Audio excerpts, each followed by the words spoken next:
За энэ 5 бот бол уг эхүүдийг нь хэвлүүлж өгснөөрөө маш чухал үнцэнтэй. За тийм ч учраас манай одоо чам огш маань бол амьд сэрүүндээ энэ миний үлдээж байгаа одоо өв юм шүү гэж хэлж ирсэн. За түүнийг бас хойж тавилах гэх юм тийм.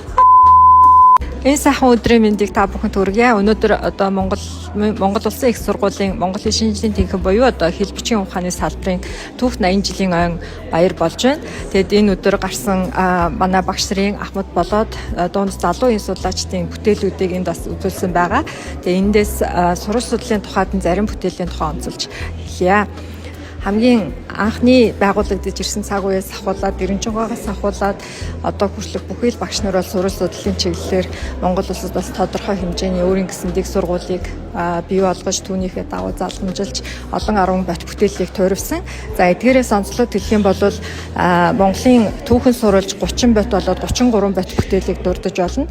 За энэ бол нуус товчоноос ахуулаад 13 дугаар зууны үеийн цагаан түүх, за тэгээд Лувсан дансны алтан товч, Хураангуй алтан товч гэх мэтчлэнгээр наашаа 20 дугаар зууны үеийн амрын түүх хүртэл олон түүхэн сурвалжуудыг кирилл монгол бичгээр эхийн хавсаргаж кирилл бичгээр хөрвүүлж одоо үг тайлбарлаж олон нийтийн хүртэл болгох зориулсан олон нийтийн хүртэл болгож оруулсан олон нийтийн хүртэл олгож хэвлүүлсэн. За тэгээд эдгээр бүтээл маань бол олон салбар шинжлэх ухааны судалгааны хэрэглэх түн болохын зэрэгцээ олон нийтийн түүхэн их сурвалжуудынхаа үндсийг танин мэдэх утга агуулгыг ойлгоход маш чухал үүрэгтэй байдаа гэдгийг онцолж хэлхийг хүсэж байна.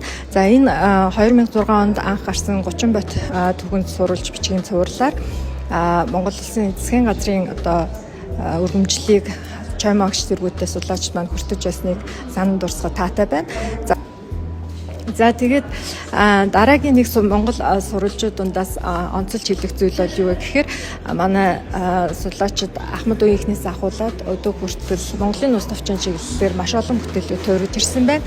За үүндээс жишээлбэл хэлэх юм бол хамгийн сүүл гарсан дэлгэрэнгүй тайлбартай Монголын нуус товчон гэдэг энэ бүтээл байгаа. Энд бол олон сурал судлалын олон байгууллагуудын олон эрдэмтэд 25 эрдэмтэд нийлж бүтээсэн одоор хамгийн дэлгэрэнгүй тайлбартай Монголын нуус товчон гэж хэлж болох юм.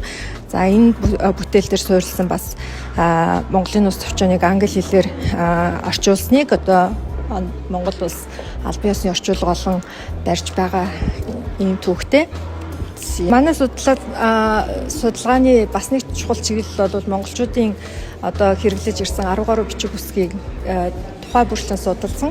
За энэ дундаас Шагдар Сүрэн багшийн үсэг бичгийн товчон, утга соёлын товчон зэрэг бүтээлийг онцолж болно. За түүнээс гадна энэ нэг бүтээлийг бас танилцуулж байна. Энэ бүтээл бол Монгол Улсын үндсэн хуулийг монголчуудыг хэрэгжилж ирсэн бүхий л бичиг үсгээр одоо ингээд гаргасан байгаа. Монгол бичгээр ихэд их Монгол Улсын үеийн тийг, за сүүлийн үеийн хорголжин барын тийг гэх мэтлэн олон тигүүд, за дөрвөлжин бичиг, соён бичиг гэдэг олон бичиг үсгээр хэвлүүлсэн байгаа ийм бүтээлийг бас танилцуулахад таатай байна.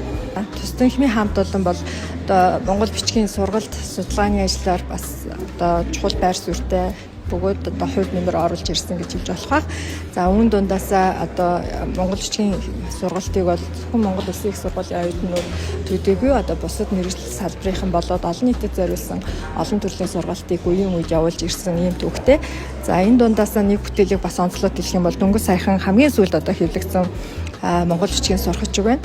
За энэ сурагчиг бол Монгол Улсын их сургуулийн ерөнхий суурийн суралцлагчдад зориулсан одоо дан монгол бичгээр хэвлсэн ялангуяа монгол бичгийн үндсийн түүхэн ач холбогдол, за тэгээд захин боловсруулалт гэх мэтлэн олон салбарыг хамарсан өргөн хүрээтэй мэдлэг олгоход зориулсан ийм сурагчийг гарсныг дуулахад бас таатай байна.